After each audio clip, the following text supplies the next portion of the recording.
tuza gusangira hamwe ikiyago kivuga ngo mbega nihe ikigwanisha umugore akwiye kuba afise mu buzima bwa misi yose ahari ku kazi. Tumenyereye abadamu nkuko uhejeje abivuze barisuzestima ugasanga kubwiye ngo je sishoboye.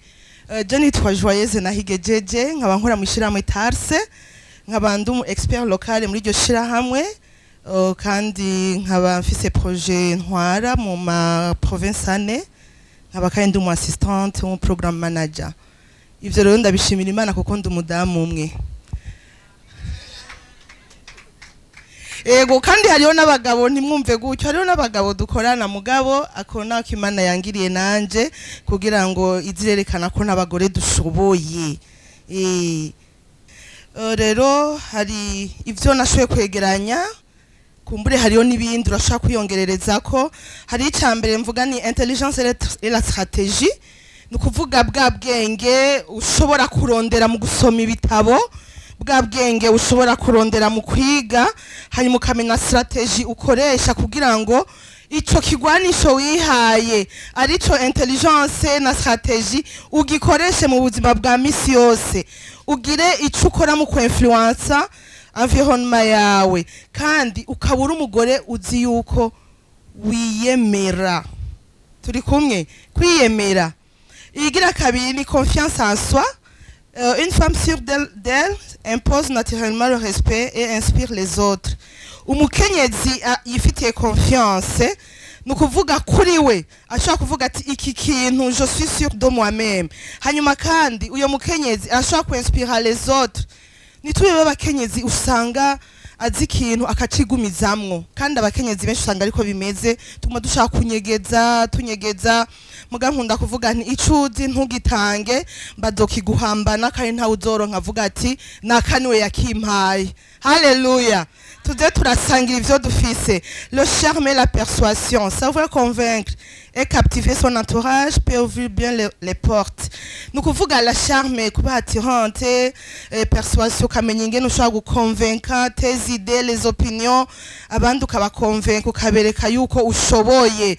Ico ni kigwanisho gikomeye. Apana kuja ahantu ukaguma muri muzendiyo gusa. Ivyo avuze nivyo. None ivyo wawe tuzobimenya gute? Tube abadamu biyemera bazi yuko dufise ikintu kiri attirante muri twebwe, tukamenya yuko dukiye kwigipartage kandi tukamenya ko dushobora guconvaincre na hari abagabo benshi urashobora gutanga, urashobora kuvuga uti jewe nubwo muri abagabo jewe ndashobora kubaconvaincre ku maide kandi mwese nkabakwega bikagenda neza. L'indépendance, être autonome financièrement, émotionnellement, est une force qui permet de ne dépendre de personne. Nitwa abagore ba kaombaomba bavuze ngo abagore mu gatondo turi Aubert ku mugoroba turaba OPG. Nukuvuga mu gatondo ni pe franga amafaranga ya ration, ku mugoroba none uvuye he wari mu biki wagenze hehe, ariko tuba abagore natwe tuba autonome turondere dukenya nitugume dushaka kurondera. Hari abagore usanga bakubwira ngo yangoyo ntiyokwira arakwiye neza. Rero dukiye kuba abagore bari autonome tukamenya kurondera kugira ngo dusahirize imiryango yacu. La résilience est la capacité à surmonter les épreuves et à se relever plus forte. Kurengera si yo babaye ntidukeneye kwisi yose bimenya ko babaye. Sinkeneye kubimenya ko washwanye n'umugabo wawe cyangwa nabo muvukana. Birengere wumvise ubabaye, genda ahantu wicare hanyuma upoze ushira amaguru hasi nube wa wundi usanga urukuraguruka. Twege twese nidukeneye ko kubona ko hari abantu yo bashavuye isi yose bishavuye, nukuvuga abantu bose abaciyeko arabamara. OK, la force est pour une arme puissante d'une femme. La connaissance. Le savoir, c'est le pouvoir. L'accès à l'information. Abadamu muraba makuru muri televiziyo ni bande. Abadamu mumviriza makuru ku radio. Abagore nitumviriza makuru. Hageze amakuru turi mu masafuriya. Hanyuma tukavuga ngo turiko turasenga, none uzosengera kutumvirije biriko biravugwa. Ba mama, tuze turaraba makuru uzi igifaransa wumviriza igifaransa, uzi ikirundi wumviriza ikirundi. Turi kumwe none kandi ukamenya aho uherere, ugasanga umudamu habaye inama muri quartier mugabo ntavyamenye kandi aba muri yo quartier nyene. Pole sana ba mama. L'éducation permet de développer son potentiel et de contribuer à la société.